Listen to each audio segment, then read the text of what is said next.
Shalom, selamat pagi pemirsa dimanapun berada. Seperti biasa sebelum melakukan aktivitas kita hari ini, kita akan mendengarkan renungan pagi dari Ibu Sitanggang. Sebelum mendengarkan renungan pagi kita pada pagi hari ini, kita sama-sama berdoa. Bapa yang baik yang bertahta dalam kerajaan surga, kami mengucap syukur Tuhan berberkat yang boleh kami rasakan hingga saat ini. Sebentar Tuhan kami akan mendengarkan firman-Mu. Kiranya Tuhan menjamah hati dan pikiran kami, sehingga firman-Mu ini boleh mengambil tempat di hati kami, dan kami dapat melakukannya dalam kehidupan kami. Berkati pemirsa yang mendengarkan firman-Mu pada pagi hari ini. Biarlah berkat kesehatan, rezeki yang daripada-Mu boleh menjadi bagian mereka. Tuhan, lindungan-Mu boleh menjadi bagian kami sepanjang hari ini. Mohon ampun dosa pelanggan kami. Jadilah kehendak-Mu dalam kehidupan kami. Dalam nama Yesus kami berdoa dan mengucap syukur. Amin. Judul renungan pagi kita pada pagi hari ini, mudah diucapkan tapi susah untuk dilakukan. Ayat intinya saya ambil dari Yohanes 6 ayat 29. Jawab Yesus kepada mereka, inilah pekerjaan yang dikehendaki Allah, yaitu supaya kamu percaya kepada Dia yang telah diutus Allah. Ada satu hal yang sebenarnya mudah untuk dilakukan, tapi anehnya ini juga hal yang paling susah dilakukan oleh orang banyak. Apakah itu? Mempercayai. Mengapa mempercayai itu mudah? Karena yang kita butuhkan untuk percaya hanyalah hati yang yakin. Lalu mengapa itu susah dilakukan? Karena kenyataannya di dunia ini dipenuhi dengan orang-orang yang memakai topeng, yang di depan berkata A, tapi di belakang berkata B, yang hari ini berjanji tapi besok sudah mengingkari, hingga apa yang hari ini dianggap salah tapi besok sudah dianggap benar, sehingga banyak orang menjadi skeptis dan sulit percaya pada sesuatu. Hal seperti ini pun kadang terbawa dalam kehidupan kerohanian kita. Saat berdoa, kita memang berharap Tuhan akan menolong kita. Kita juga berusaha percaya kepada janjinya, percaya bahwa Yesus sanggup menolong kita. Namun saat proses berjalan, kita merasa bahwa Tuhan tampak seolah tidak berbuat apa-apa. Ia seakan diam melihat kita di dalam pergumulan kita. Kita pun mulai goyah dan tidak percaya. Kita butuh bukti terlebih dahulu supaya kita bisa percaya bahwa Yesus layak dipercaya dan menjadi sumber pengharapan bagi kita.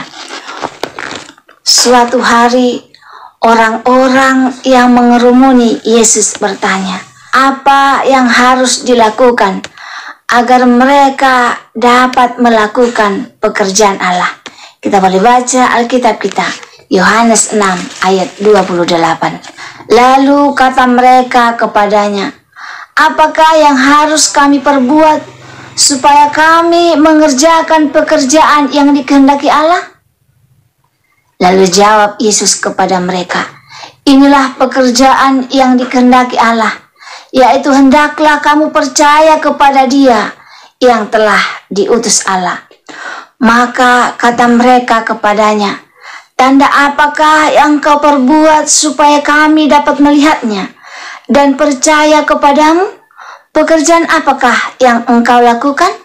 Nenek moyang kami telah makan mana di padang gurun, seperti ada tertulis, mereka diberikannya makan roti dari surga.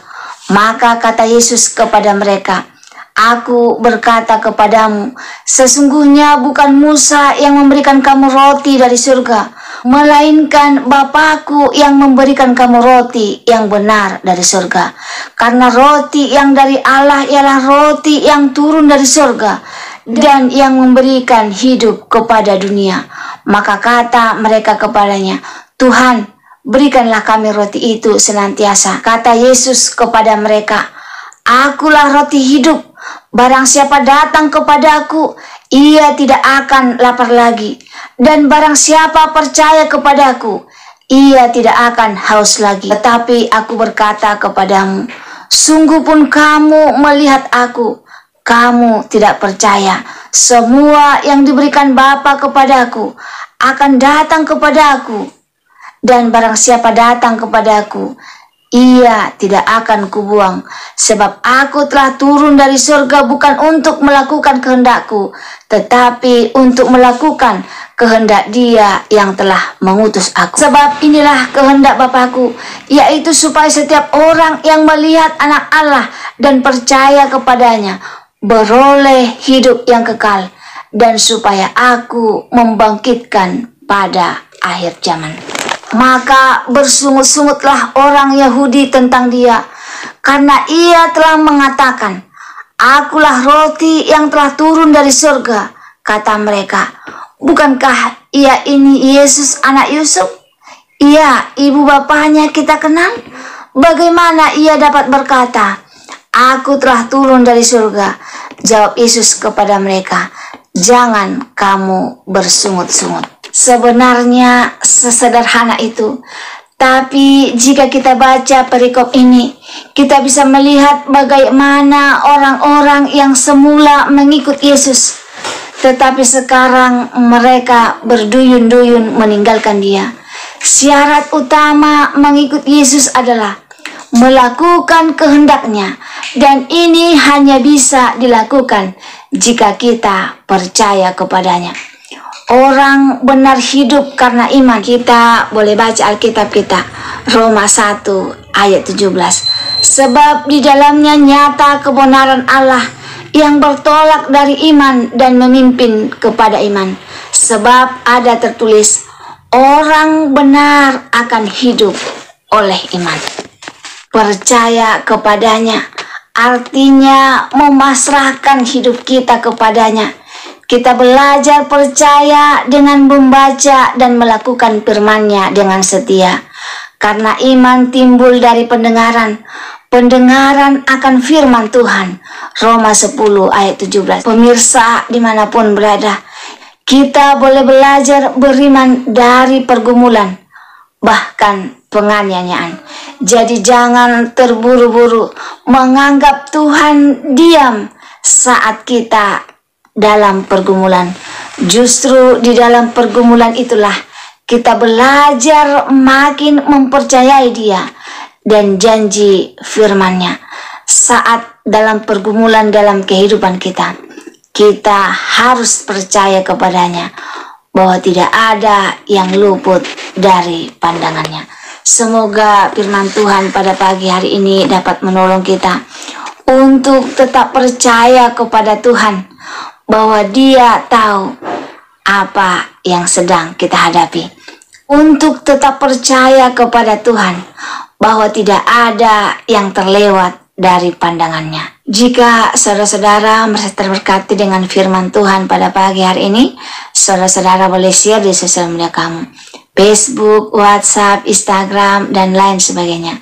Sehingga semakin banyak umat-umat Tuhan, mungkin mereka dalam pergumulan, tetapi mereka harus semakin percaya bahwa dalam pergumulan Tuhan tidak pernah meninggalkan kita. Sebelum mengakhiri firman Tuhan pada pagi hari ini, kita sama-sama berdoa. Bapa yang baik yang bertata dalam kerajaan surga, terima kasih Tuhan buat firman yang telah kami dengarkan pada pagi hari ini, bahwa kami harus tetap memiliki iman yang teguh, percaya bahwa Tuhan melihat semua keadaan kami, bahwa kami harus percaya bahwa Tuhan tidak pernah meninggalkan kami, dan janji Tuhan adalah janji yang pasti. Berkati kami Tuhan dalam menjalani kehidupan kami. Kiranya pimpinan Tuhan boleh menjadi bimbing kami sepanjang hidup kami. Mohon ampun Tuhan dosa pelanggaran kami, karena kami berdoa dalam nama Yesus yang menebus kami dalam dosa. Amin. Terima kasih pemirsa dimanapun berada telah mendengarkan firman Tuhan pada pagi hari ini. Sampai ketemu besok pagi. Terima kasih. Tuhan memberkati. Tuhan jawab doa.